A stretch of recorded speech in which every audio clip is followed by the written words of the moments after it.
Hello, our friends, Evolutionary Energy Arts family. Welcome back again. So much going on, guys. So much going on. And try to be as cryptic as possible, as usual. Thank you for your deciphering abilities. Thank you so much. So, the U.S. State Department cancels all trips planned for the week coming up. So, is that to be unexpected? I don't know. In these times, I don't think anything's to be unexpected. No field trips, no fun. Now, there was reports, though, that Mr. Pompeo was meeting with the head of the Mossad over a meal recently. And then we see over here that he also alleges Iran, a flock of seagulls, right? Iran, so far away. And many of us want to run so far away from everything we're seeing in the news. We really do, yeah. So the new home base, supposedly, of the boogeyman, Al-Qaeda. Al-Qaeda is the flock of seagulls' home territory there. Well, what do we think about that?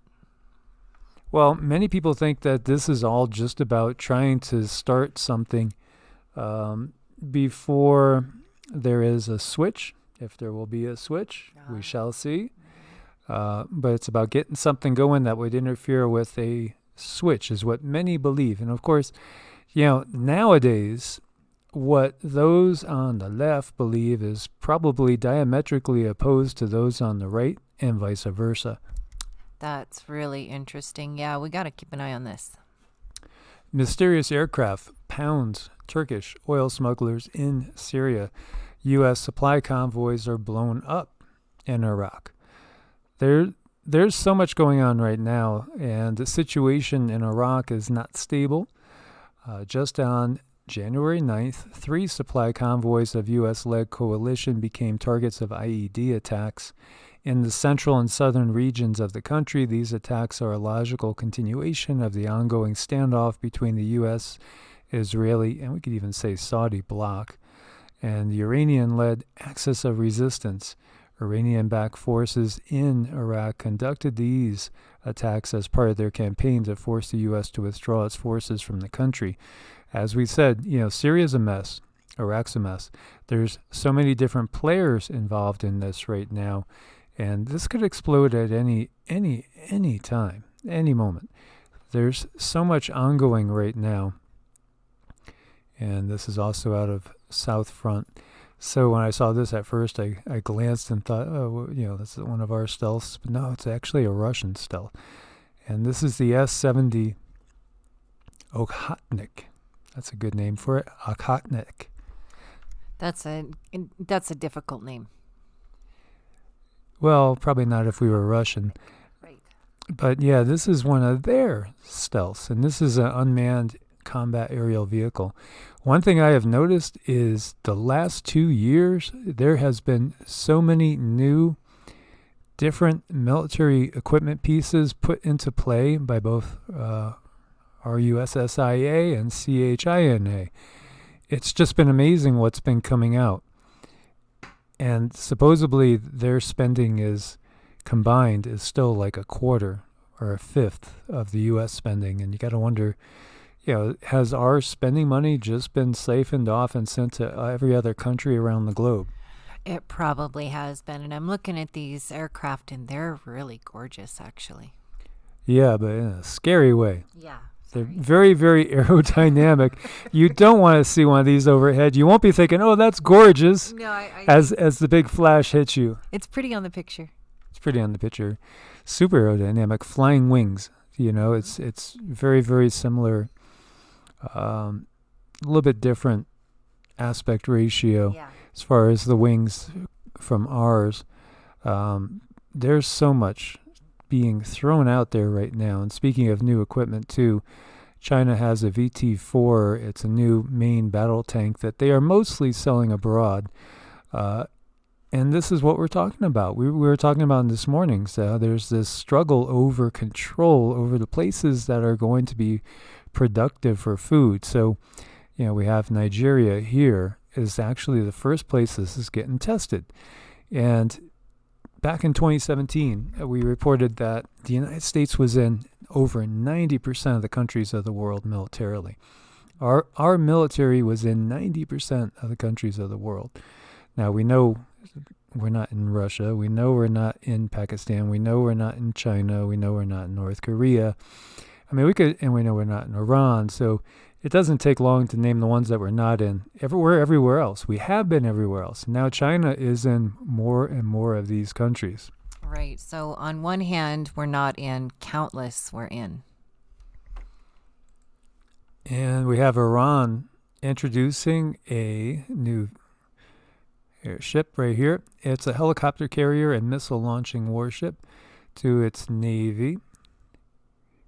And that's ahead of a Persian Gulf drill. And by the way, we have our ships right at the mouth of the Persian Gulf. So that's another hot spot that could happen at any second, really. And again, with all the chaos going on inside the country, it just increases the likelihood that something outside of the country could happen. But we do have, a state of emergency in effect over there in the capital.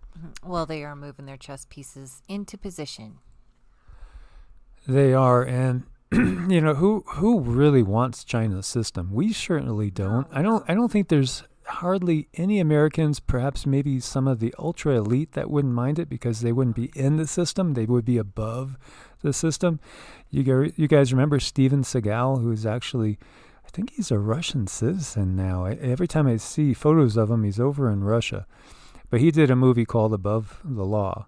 It was about corruption and stuff. And that's so apropos for our times right now, above the law. But when we see how these Uyghur Muslims are being used and abused and tortured, as we see, here, according to some sources, I mean, we've seen them hogtied, lined up. It's just horrible. People should never treat people this way. And man, we don't want that system here.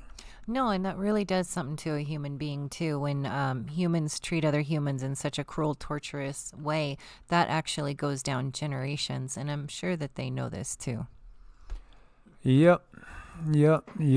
It's just atrocious. And at the same time, when we just glance at some of the headlines, if we type in CHINA, you see that, their economy is supposedly getting stronger.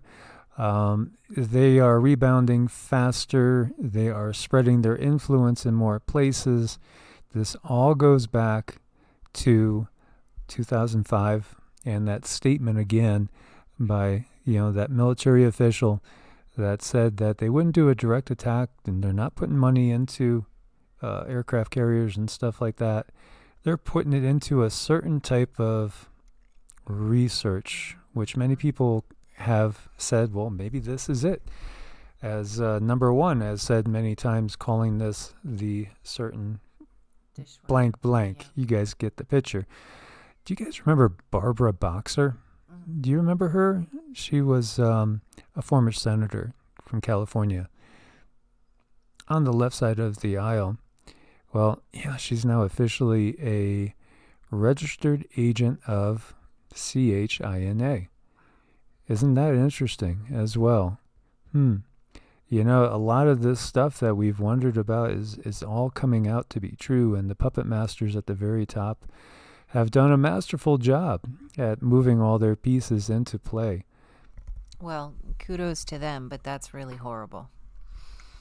It is. It's sad and horrible. So, guys, keep your eyes open. Be prepared.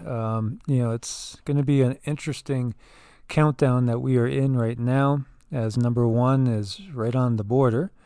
And we've been watching that as well and let you guys know anything happens over there. Absolutely. And take really good care of yourselves. Keep your vibes high. Send positive energy for a good outcome. And we have one of our own family members on there in person. We do. Miss, we do. I don't want to say her name. Okay. I don't know. But Miss FM, we thank you for doing reconnaissance for us. Yes, thank you. And we're waiting for pictures. Yes, and we'll share the pictures as long as she okays it.